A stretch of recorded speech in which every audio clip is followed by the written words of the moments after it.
ngibingelela abazalwane bonke kwenye igama lomfowethu uJesu Kristu ophilayo. Ngithi uJesu Kristu inkosi. Jesu Kristu inkosi. Bazalwane siyabonga kakhulu uNkulunkulu. Siyamdumisa ukuthi emaphakadeni yena usilekele ukuthi sakhunjulwa. Amen. Siyamdumisa kakhulu sithi sizizwa nje sizizwa sibakhulu ukuthi sikhunjulwe yizulu ukuthi umhlaka 6 sibe sihlangene la kule ndawo sizokudumisa igama lenkosi. Siyabonga kakhulu uNkulunkulu. Ngajabula kakhulu umpostoli engitshela ngicabanga ukuthi bazophela kuMarch esho ukuthi umhlaka 6 bazokhonza kanye nathi.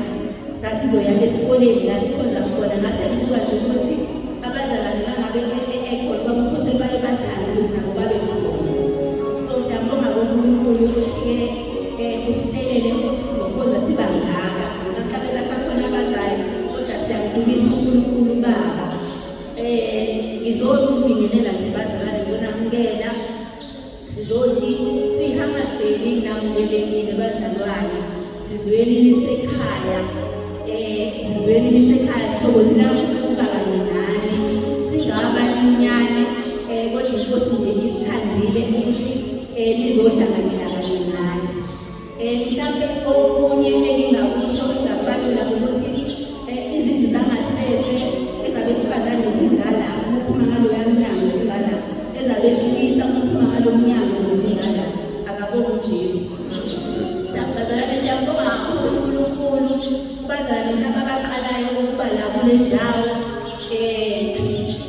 nje engingakusho ngafishane ukuthi njengoba siyi-branch yasentabeni la eHammersdale bekwamuleka nje enhliziyweni yami ukuthi asize la kuzo-eda inamba yamabandla. Asize la kuzo-eda inamba yamabandla kodwa le branch uNkulunkulu kusho ukuthi wayeyihlelile emaphakadeni ababekhona sizoqala la ngoJuni last year mhlawumbe umhlaka 12 Juni bazalwane. Ngaye ngachaza ukuthi kufike kanjani sazafika la. Manje uNkulunkulu uyakugcwalisa enhliziyweni yami ukuthi le branch ayivulelwa kuzo-eda amabandla. Kodwa le branch uNkulunkulu uyivulile kule ndawo ngoba usikhethile zaba yinsali.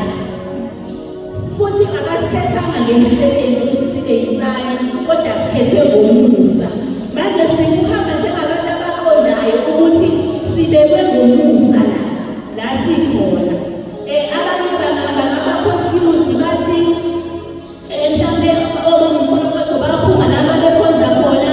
Umamkholokothi usho ukuthi wayesefuna imali wayesefuna ukuba umfundisi. Ngiyambonga uNkulunkulu ngiyamdumisa ukuthi ebandleni nje ngikhonza kulo umfundisi akaholi. Umfundisi uholelwa umqashi wakhe. Amen.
ukuthi